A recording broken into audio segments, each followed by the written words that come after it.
Olá, pessoal. Vamos conversar um pouquinho mais a respeito dos chamados direitos políticos, direitos de participação ou direitos de cidadania. Nós tínhamos visto que esses direitos, eles vêm para apresentar instrumentos para a realização do princípio da soberania popular, que está encartado no artigo 1º, parágrafo único da Constituição, ao referir que todo poder emana do povo, que o exerce por meio de representantes eleitos ou diretamente nos termos da Constituição.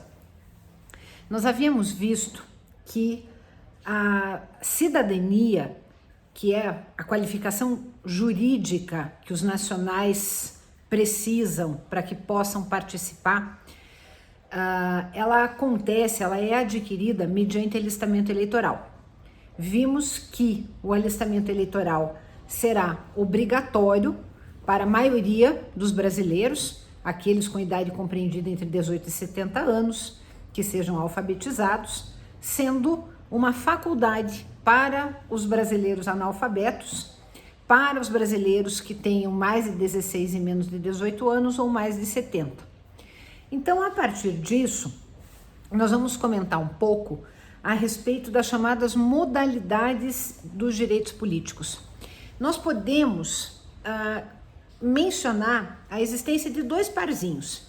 Então, em um, nós diríamos que os direitos políticos podem ser vistos como direitos políticos ativos e direitos políticos passivos. Isso vai nos remeter à ideia, respectivamente, de capacidade eleitoral ativa, para falar dos direitos políticos ativos, e capacidade eleitoral passiva, para falar dos direitos políticos passivos. É só fazer aqui uma relação com a ideia de voz ativa e voz passiva. Então, quando eu falo voz ativa, eu penso no votar.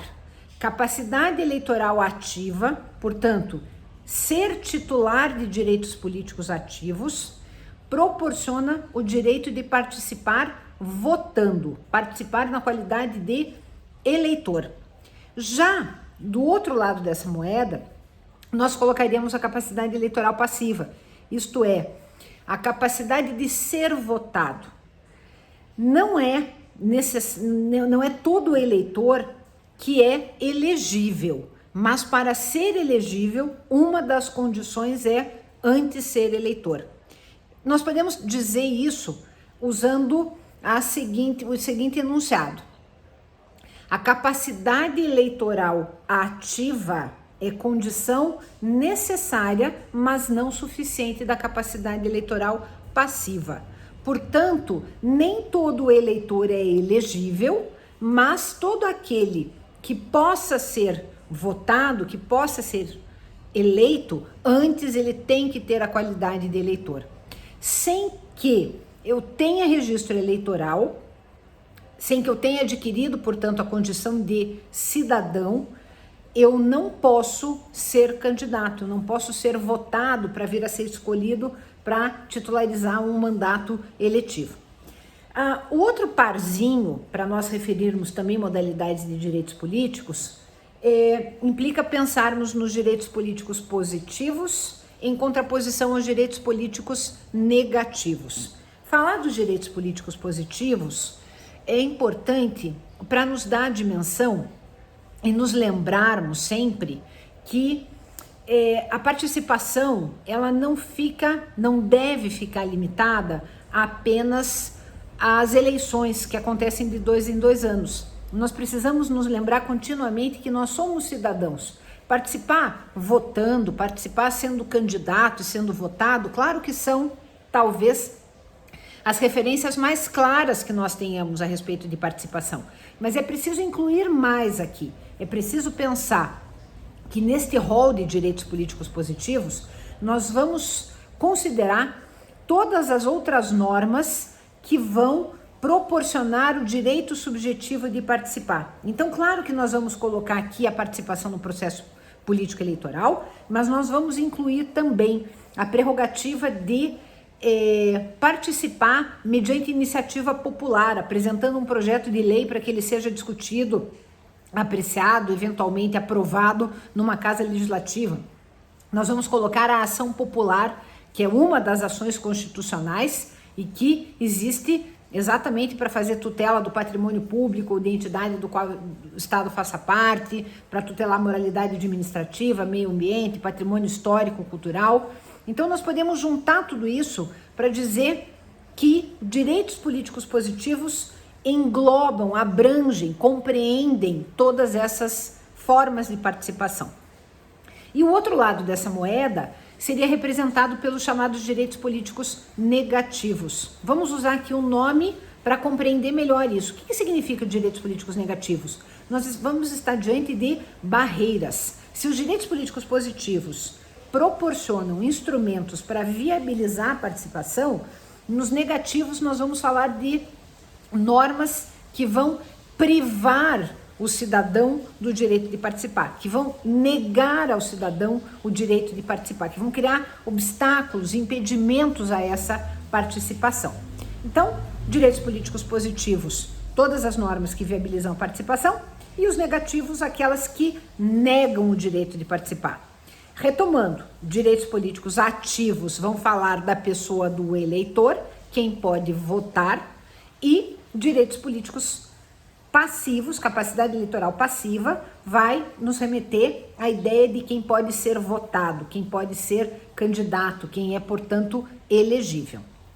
Dito isso, vamos pensar um pouquinho, vamos colocar o nosso foco nos direitos políticos positivos, né? Que é onde estão aí as manifestações mais evidentes, mais fortes, aquelas das quais nós nos lembramos de maneira mais rápida, mais automática. E isso vai nos fazer pensar no processo político eleitoral. Aparecem 3 expressões que são sufrágio, voto e escrutínio, que é preciso que sejam diferenciadas. Então nós diríamos assim, que o sufrágio é o direito de participar do processo eletivo. É um direito público, subjetivo, de natureza política, que é titularizado por aqueles que podem participar. Esse direito de participação, ele vai ser exercido por meio de um ato, e este ato se chama voto. Portanto, sufrágio é o direito de participar e voto é o ato por meio do qual eu exerço o meu direito de participar. E o terceiro termo, a terceira expressão é escrutínio. O que é o escrutínio? O escrutínio é a forma que este exercício vai assumir. E aí a gente pode pensar se esse escrutínio é um escrutínio secreto, se é um escrutínio público. Então essas 3 expressões são bastante importantes. Sufrágio, o direito de participar. Voto, o ato por meio do qual esse direito vai ser exercido. E escrutínio, a forma que vai revestir esse exercício. Olhando agora para o sufrágio, pensando aí no direito de participação. Se vocês tomarem o caput do artigo 14, vocês já vão encontrar ali o desenho pronto. O artigo 14 ele refere lá que a soberania popular será exercida pelo sufrágio universal e pelo voto direto e secreto, e aí vem com valor igual a todos, e vai fazer referência também a algumas outras maneiras de participação que nós vamos referir mais adiante. Mas vamos começar aqui, olhando para esse direito de participação e tentando compreender as características, os delineamentos que foram conferidos a ele pela Constituição de 88. Antes de mais nada, se eu pensar o direito de participar pelo critério da extensão, ou seja, quem é titular deste direito, a quem a Constituição o estendeu, o entregou, nós vamos ter lá a resposta.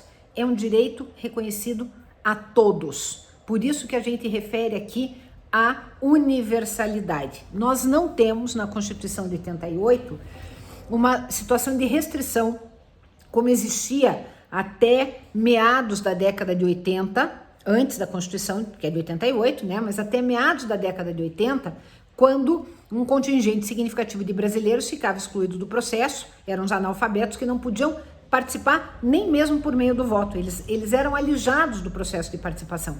Hoje nós temos a situação de universalidade. Então hoje verdadeiramente, quando se consolida no âmbito constitucional a faculdade dos analfabetos, dos nacionais brasileiros analfabetos, poderem se inscrever como eleitores, isto é a consagração da universalidade. Então, para nós, este é um direito reconhecido a todas as pessoas. É a base da democracia. Não existe democracia a menos que ela se construa sobre uma ideia de identidade entre governantes e governados. Todos aqueles que vão ter que respeitar as decisões que sejam tomadas pelos representantes precisam ter reconhecido o direito de participar da escolha, pelo menos, desses representantes. Então, quando, lá na década de 80, uma emenda constitucional trouxe para os analfabetos a faculdade do alistamento eleitoral, aí nós, de fato, universalizamos este direito. Não tem mais exclusão. Então, nós poderíamos falar em um direito que seria restrito, né? Um sufrágio que seria restrito, quando, por exemplo, tivemos a época do Império, uma previsão de renda mínima. A menos que o sujeito comprovasse renda mínima, ele não podia ser votado. A menos que ele comprovasse renda mínima, ele não podia votar. Os mendigos eram excluídos deste processo. Ali era uma qualificação de natureza econômica. Isso significaria, isso brigaria com a ideia de universalidade. Nós não temos uma restrição como essa. Então, insisto, nós temos um direito outorgado a todos de maneira universal. Não interessa a condição econômica, não interessa a formação, se o sujeito fez ensino fundamental, ensino médio, se tem curso superior, se é analfabeto, todos estão incluídos neste processo. Também nós não temos mais, portanto, nem exigências de natureza econômica, nem exigências de natureza de formação intelectual. Tá? Então, a universalidade, a constatação da universalidade decorre disso. Por outra, se nós olharmos este sufrágio pelo prisma da igualdade, o mesmo artigo 14 já está dizendo lá, né, que tem valor igual para todos. Ora, isso aqui é a consagração no campo político do princípio da isonomia, que nós estudamos não tem muito tempo, né, quando estudamos o princípio da isonomia. Se todos somos iguais perante a lei, a nossa participação no processo político também tem que ser juridicamente valorada da mesma maneira. E isso vai nos dar o seguinte cenário. Só relembrando aqui, quando a gente fala em igualdade, sempre estamos pensando do prisma da igualdade jurídica. É evidente que, por características pessoais, por condições pessoais, haverá aqueles que terão maior impacto num processo eleitoral. Se nós pegarmos lá um grande bilionário que resolva despejar, fazer doações, e respeitando os limites da legislação eleitoral, mas resolva fazer doação para candidatura de A ou B, ele vai ter um impacto maior, ele vai estar tentando alavancar ali o candidato da sua preferência para que ele tenha mais chances de ser bem sucedido no pleito eleitoral. Diferentemente de mim, que não tenho condições econômicas de fazer grandes doações. Agora, no momento em que nós chegou o dia da eleição, esse grande sujeito vai votar, ele vota e escolhe um candidato. Ele vota uma vez para prefeito, ele vota uma vez para vereador, ele vota uma vez para governador ou para presidente da república, da mesma maneira como eu. Da mesma maneira, se nós pensarmos o sujeito que é doutor, pós-doutor em física quântica pelo MIT, ótimo. Quando ele vai votar, ele tem um voto para governador, ele tem um voto para senador, ele tem um voto para presidente da república, tanto quanto analfabeto. Então, é assim que a gente traduz a ideia de igualdade.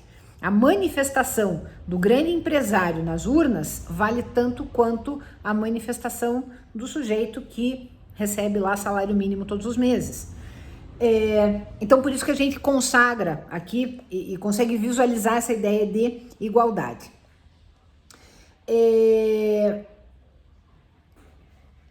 Pensar que este direito é um direito universal, pensar que ele está apoiado na ideia de igualdade, não briga com a existência de pressupostos. Então, quais são os pressupostos para se adquirir capacidade, para ter capacidade eleitoral ativa? Quais são os pressupostos para poder exercer este direito de participação e votar escolhendo alguém, né, para ser seu representante? Eu colocaria na seguinte ordem. Primeiro, nacionalidade brasileira.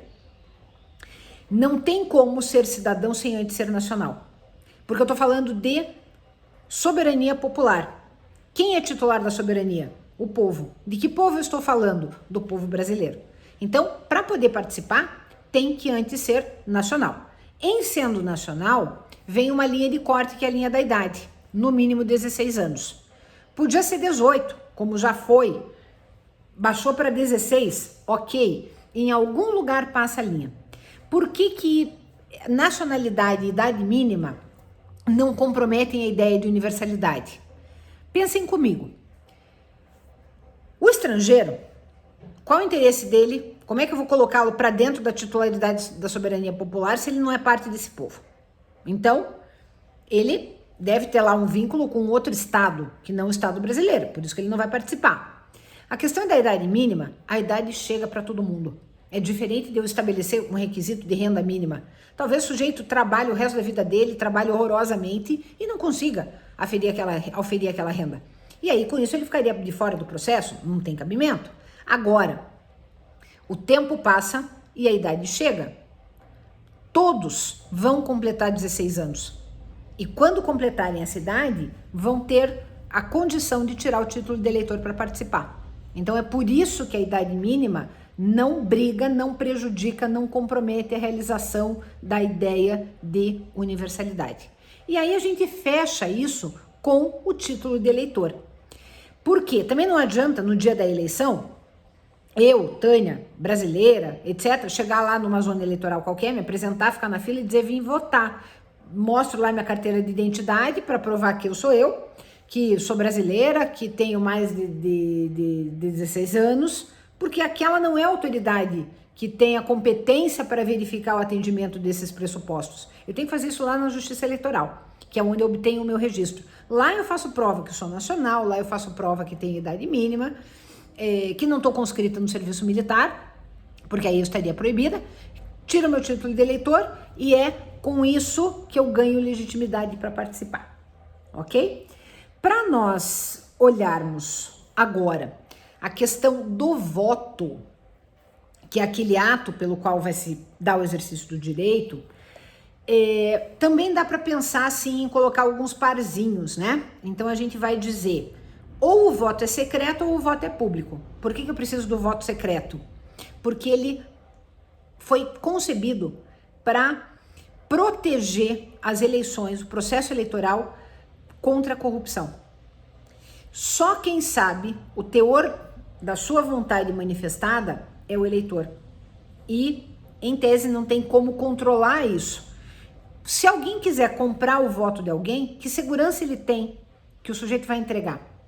Qual a segurança que esse que está comprando vai ter ao pagar por uma manifestação que aquele sujeito que se comprometeu a votar nele de fato fez isso? É o voto secreto que vai cobrir isso. E serve também, evidentemente, para coibir o chamado voto de cabresto, quando, aí vocês vão se lembrar lá das aulas de história de vocês no ensino médio, né? Quando um patrão, um empregador, enfim, pressionava os seus subordinados a votarem de acordo com a sua vontade, no candidato que ele escolhesse. Se o voto não fosse secreto, haveria uma possibilidade de controle, e aí viriam retaliações, represálias, enfim. Então essa é a importância do voto secreto. Por outro lado, nós vamos pensar que o voto é de duas uma, ou obrigatório ou facultativo. E para nós, à luz da Constituição de 88, ele é obrigatório. Nós temos essa previsão no artigo 14, o mesmo parágrafo 1º, que coloca o alistamento eleitoral como obrigatório, se refere que o voto também é obrigatório. A única pequeno ajuste que eu faria aqui é o seguinte: no fundo, nós não somos obrigados a votar.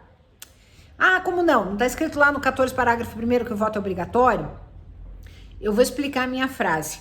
Nós, eleitores, somos obrigados, no dia da eleição, a adotar certas providências de caráter formal. Se eu estiver no meu domicílio eleitoral, no dia da eleição, eu tenho que comparecer, assinar a lista de presença, esperar que o presidente da mesa libere a urna eletrônica, digitar alguma coisa e concluir o processo. Quem disse que eu votei? Ao anular meu voto, eu não produzi um voto válido, porque voto nulo não é voto válido, ele não entra na conta. Se eu apertar a tela em branco e confirmar, da mesma maneira eu não votei, porque o voto branco não é juridicamente considerado uma manifestação válida de vontade. Então, no fundo, eu não sou obrigada a votar, mas eu sou obrigada a adotar todas essas providências que eu descrevi para vocês. Caso eu não esteja no meu domicílio eleitoral, eu vou ter que justificar por que não votei. Estou fora do país, quando eu retornar, eu vou ter que ir à Justiça Eleitoral para provar que estava fora e que por isso não votei. Mas votar em sentido estrito eu não sou obrigada. E aí nós fechamos com a circunstância do voto poder ser direto ou ser indireto. Qual é a diferença? Eu afirmo para vocês, para nós, em 99,9% dos casos, o voto é direto. O que significa isso? Que entre o eleitor e o candidato não tem ninguém. No dia da eleição para prefeito, vai lá o eleitor, digita o número do candidato que ele escolheu e confirma. Ele, eleitor, está dirigindo a sua vontade diretamente para o candidato. Quando é que eu tenho voto indireto? Quando entre o eleitor e o candidato tem uma pessoa que intermedia, ela pega a vontade daqui e transfere a vontade para lá. É o que acontece na eleição presidencial dos Estados Unidos. Então, na eleição presidencial dos Estados Unidos, os eleitores não votam no candidato, eles votam em delegados que vão compor o colégio eleitoral. Para nós, a Constituição está dizendo lá, né, que o voto é direto e secreto. Por que eu afirmei que é em 99% dos casos? Porque se vocês forem lá para o artigo 81 da Constituição, que trata da vacância dos cargos de presidente e vice-presidente da República, vocês vão encontrar o seguinte: quando os dois cargos ficam vazios, morreu o presidente da República, o vice-presidente se tornou presidente, renunciou, tenho dois cargos vazios. Como é que eu resolvo isso? Eu vou ter que fazer novas eleições.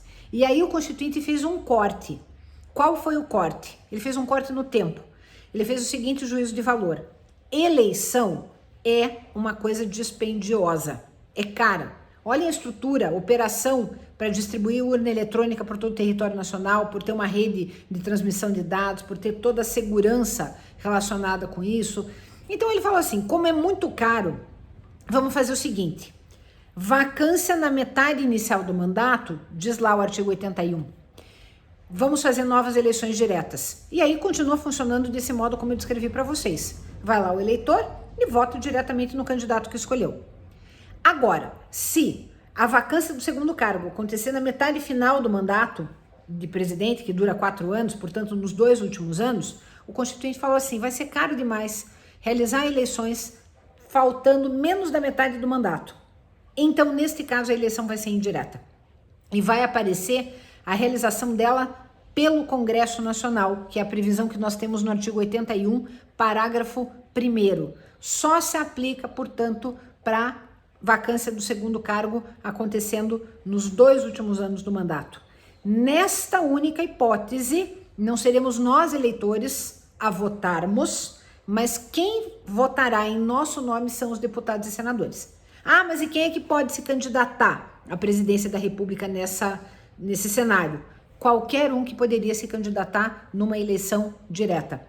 Vai ter que atender lá as condições do artigo 14, parágrafo 3º. Tem que ter filiação partidária, tem que ser brasileiro inato, né? Tem que ser nato, tem que ter mais de 35 anos, porque é a idade mínima para assumir a presidência da República. Então, tudo aquilo que é exigido numa eleição direta também vai ser exigido nessa eleição indireta do 81, parágrafo 1º. Repito, é a única hipótese que nós temos de voto indireto, mas ela existe e, portanto, é importante conhecê-la. Por enquanto é só, daqui a pouco nós voltamos com mais para falar um pouquinho a respeito das privações de direitos políticos.